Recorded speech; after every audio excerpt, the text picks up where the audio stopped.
तो अब हम बात करेंगे खबर विशेष उत्तर प्रदेश की। लखनऊ में योगी आदित्यनाथ ने पशुधन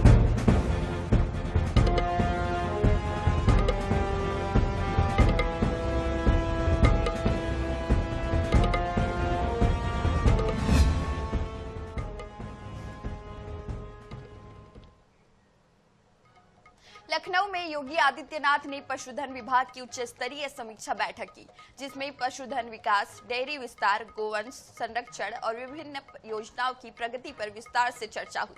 मुख्यमंत्री ने अधिकारियों को निर्देश दिए कि पशुपालकों तक योजनाओं का लाभ प्रभावी ढंग से पहुंचे। उन्होंने गौ सेवा आयोग को और मजबूत करने, गौशालाओं की व्यवस्था सुधारने, साथ ही पशुओं के स्वास्थ्य और टीकाकरण अभियान को तेज करने पर विशेष जोर दिया। मुख्यमंत्री ने कहा कि पशुधन क्षेत्र ग्रामीण अर्थव्यवस्था की रीढ़ है, इसलिए इसमें नवाचार और बेहतर प्रबंधन आवश्यक है। बैठक में विभाग के वरिष्ठ अधिकारी भी मौजूद रहे।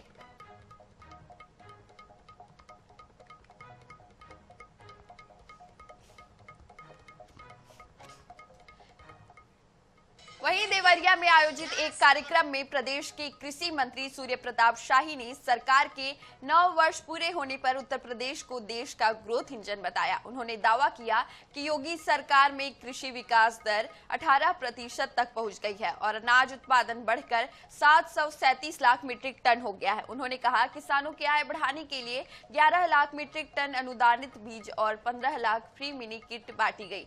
साथ ही कर्ज माफी, ट्यूबवेल, बिजली माफी और पीएम किसान सम्मान निधि के तहत करोड़ों किसानों को सीधे लाभ पहुंचाया गया। उन्होंने बताया कि उत्तर प्रदेश में 2.60 करोड़ से अधिक किसानों को इस योजना का लाभ मिला है।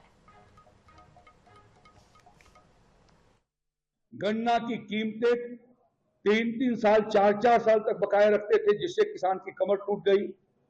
और योगी जी की सरकार ने 2017 में आने के बाद सबसे पहला फैसला ये लिया कि पुरानी सरकारों के कारण जो किसान हताश निराश हो गए थे और आत्महत्या कर रहे थे, हम प्रदेश में आत्महत्या नहीं होने देंगे।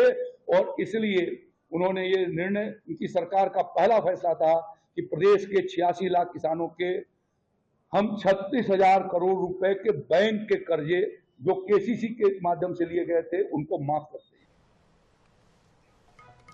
वहीं कौशाम्बी जिले के मंझनपुर में आयोजित गौरव प्रतिमा सम्मान कार्यक्रम में डिप्टी सीएम केशव प्रसाद मौर्य पहुंचे। यहां डिप्टी सीएम ने सपा, बसपा और कांग्रेस पर जमकर हमला बोला। केशव प्रसाद मौर्य ने कहा राहुल गांधी देश में अभद्र भाषा का प्रयोग करते हैं। वहीं सपा अध्यक्ष अखिलेश यादव को लेकर कहा कि 2027 में जनता सपा की साइकिल को पंचर कर देगी। डिप्टी सीएम ने कांग्रेस को देश में और सपा को प्रदेश में 2047 तक नहीं आने की बात कही है। मंच से संबोधित करते हुए उन्होंने कहा पिछली सरकारों में ईद और अन्य त्योहारों में दंगे होते थे, लेकिन भाजपा सरकार में दंगे नहीं हो रहे हैं। उत्तर प्रदेश में 271 सीटें जीत पाए थे, लेकिन 2027 में कौशाम्बी की तीनों सीटें जीतेंगे और प्रदेश में 325 से ज्यादा सीटें जीतेंगे। समाजवादी पार्टी का सत्ता में आने का सपना कभी पूरा नहीं होने वाला है। 2047 तक प्रदेश में सपा के आने का और देश में कांग्रेस के आने का रास्ता जनता देने वाली नहीं है।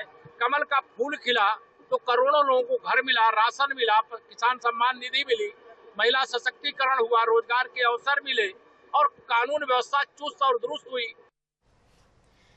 मैनपुरी में कैबिनेट मंत्री जयवीर सिंह ने लोक निर्माण विभाग के काम का शिलान्यास किया। करीब 1 करोड़ रुपए की लागत के कार्य का शिलान्यास किया। इस दौरान मंत्री ने धुरंधर 2 फिल्म में दिखाए अतीक अहमद के किरदार को लेकर बयान दिया। उन्होंने कहा कि मोदी सरकार में जो नोटबंदी की गई उसके रियल फुटेज का इस्तेमाल किया गया है।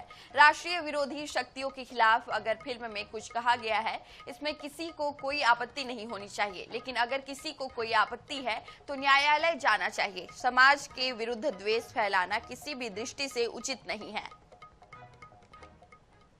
विकास के नए नए पायदान छूने का काम हो रहा है। जिस तरीके से मैनपुरी को नई भव्य दिव्य अलौकिक मैनपुरी को बनाने का कार्य लगातार हो रहा है, ताकि जन सुविधा के साथ साथ सनातन संस्कृति के सम्मान के साथ, विरासत के सम्मान के साथ विकास की नई यात्रा पूरी होने का काम मैनपुरी कर रही है। हमें लगता है कि उसमें धुरंधर को काफी विस्तृत रूप से जानकारी करने की जरूरत है। राष्ट्र विरोधी शक्तियों के खिलाफ अगर कोई कहा गया जिसमें किसी का नाम न हो तो मुझे लगता है किसी को आपत्ति नहीं होनी चाहिए। लेकिन फिर भी अगर कोई आपत्ति है विपक्ष को तो न्यायालय है, वहां जाए। समाज में विषमता फैलाने का या वैमनस्यता फैलाने का प्रयास नहीं हो रहा। परिवहन मंत्री दयाशंकर सिंह ने उत्तर प्रदेश परिवहन निगम में 2584 संविदा महिला परिचालकों की भर्ती की घोषणा की है। यह पहल सीएम योगी आदित्यनाथ के निर्देश पर शुरू की गई है, जिससे महिलाओं को बड़े पैमाने पर रोजगार मिलेगा। भर्ती प्रक्रिया रोजगार मेलों के जरिए पूरी होगी और अभ्यर्थियों को उनके गृह जनपद के डिपो में तैनाती दी जाएगी। आवेदन के लिए इंटरमीडिएट और सीसीसी प्रमाण पत्र जरूरी है, जबकि एनसीसी, एनएसएस या स्काउट गाइड प्रमाण पत्र धारकों को अतिरिक्त वेटेज मिलेगा। मेरिट इंटर के अंकों के आधार पर बनेगी। 25 मार्च से 1 अप्रैल तक प्रदेश के कई शहरों में रोजगार मेले आयोजित होंगे, जहां चयन प्रक्रिया पूरी की जाएगी।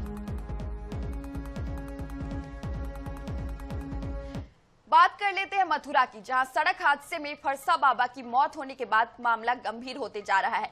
हादसे में टक्कर मारने वाले ट्रक ड्राइवर का भी इलाज के दौरान मौत हो गया है, जिससे क्षेत्र में तनाव का माहौल बना हुआ है।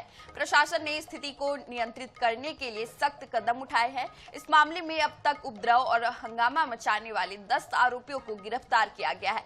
वहीं मथुरा के जिलाधिकारी सीपी सिंह ने कहा कि कानून व्यवस्था बनाए रखना प्रशासन की प्राथमिकता है और इसके लिए किसी भी प्रकार की अराजकता बर्दाश्त नहीं की जाएगी। आपको बता दें कि फरसा बाबा के समर्थकों की मांग पर उनका समाधि स्थल बनाने का निर्णय लिया गया है, जिससे उन्हें श्रद्धालु उन्हें श्रद्धांजलि दे सकेंगे।